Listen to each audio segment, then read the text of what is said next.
नमस्कार दोस्तों, स्वागत है आप सभी का आपके अपने चैनल गौरव जंक्शन में। दोस्तों, यह जो वीडियो है, आप में से बहुत सारी संख्या में बच्चों ने मुझसे बोला टेलीग्राम पे कि सर इस टॉपिक पे वीडियो बनाकर और बच्चों को जागरूक कर दीजिए कि अभी हम ठंडे नहीं पड़े हैं।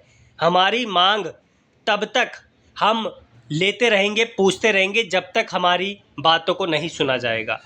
और इस लेटर को भेजकर उन्होंने मुझसे बोला कि सर जी बच्चों को इन्फॉर्म कीजिए इसके बारे में कि अब अभी जो है हम ठंडे नहीं पड़े हैं, हम अपने कार्य पर लगे हुए हैं। ये कुछ एसोसिएशन के मेंबर्स हैं, आप लोग देख सकते हैं। इन्हीं के माध्यम से ये लेटर लिखा गया है रवनीत सिंह बिट्टू जी को, रेल राज्य मंत्री और खाद्य जो प्रसंस्करण उद्योग राज्य मंत्री है उनको। और आप लोग देख सकते हैं इस लेटर में क्या लिखा है। इस लेटर पे अभी मैं आऊँगा, लेकिन पहले कुछ चीज़ें बोल दूँ। आप सभी जानते हैं 1 महीने से गायब था, कुछ फैमिली एक्सीजेंसीज हो गई थी तो उसको भी देखना बहुत ज़रूरी था। बट अब कंटिन्यूसली आप लोगों को चीज़ें मिलेगी। दूसरा, कुछ बच्चे बोलेंगे कि सर जी आपने तो बस लेटर दिखा के हमें अपडेट दे दी, आगे क्या? देखो भाई, मेरा काम है आप लोगों की बातों को सुनना। मैं रोडों पर तो नहीं निकल सकता, एक ऑनलाइन प्लेटफॉर्म है मेरे पास जिसके माध्यम से मैं आप लोगों की बातों को रख सकता हूं और आप लोगों के भाइयों को एकत्रित कर सकता हूं। मेरा इतना काम है।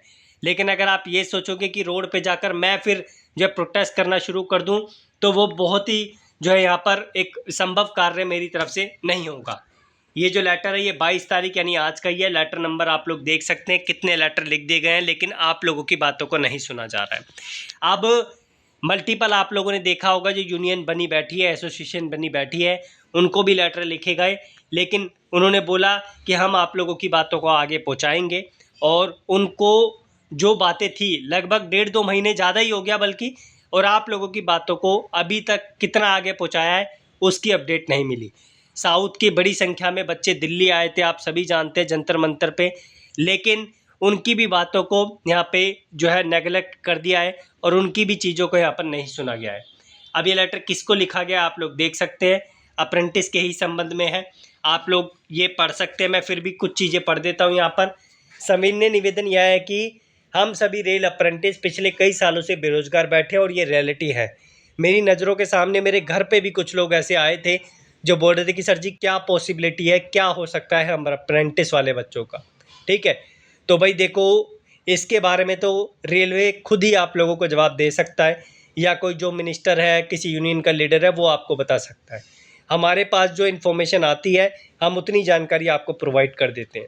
और यहाँ से पढ़ते हैं, और अपनी सीधी भर्ती की मांग को लेकर लगातार सभी प्रयास किए यहाँ पर जा रहे हैं बच्चों के द्वारा, लेकिन उसकी सुनवाई नहीं हो रही है।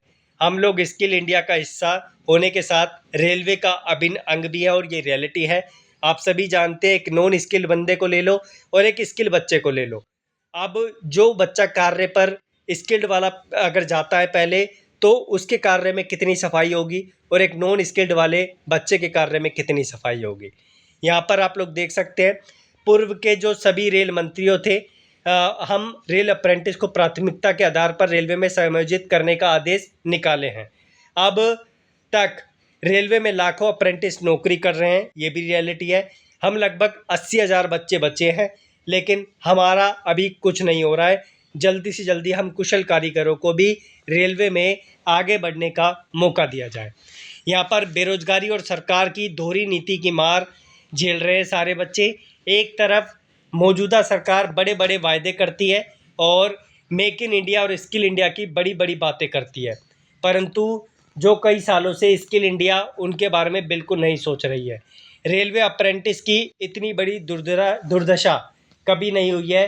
सभी पूर्व रेल मंत्रियों ने अपने कार्यकाल में रेलवे अप्रेंटिस को पहल के आधार पर रेलवे में लेने के आदेश जारी किए और उनका समायोजन सीधी भर्ती यानी करवाया। ये रियलिटी भी है, आप सभी जानते हैं 2014 से पहले।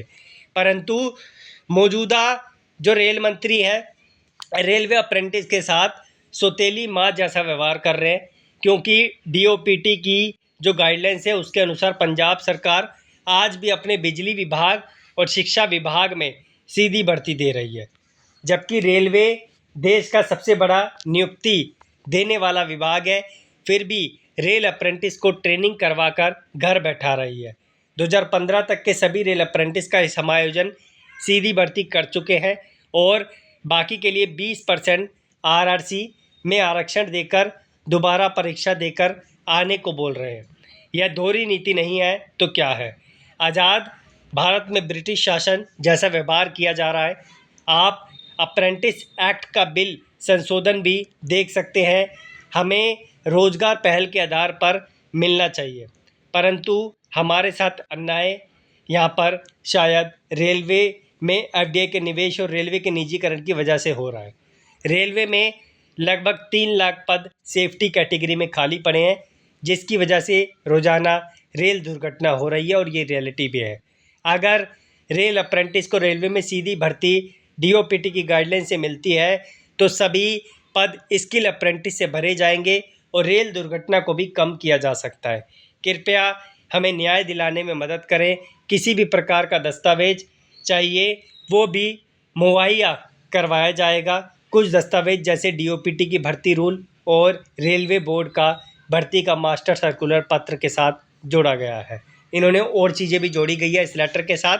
तो जो मेरे पास चीज़ें आई वो मैंने आपको बता दिया कि अभी भी आप लोगों की आवाज़ कुछ साथी जो है एसोसिएशन के वो आगे पहुंचा रहे हैं और आशा करता हूँ कि कैसे ना कैसे इनको जवाब मिले और कोई भी अपडेट आती है तो उसकी भी जानकारी मैं आपको दूंगा और कोई लेटर आता है तो उसको भी आगे आप लोगों के साथ अपने प्लेटफॉर्म पे सर्कुलेट करूंगा।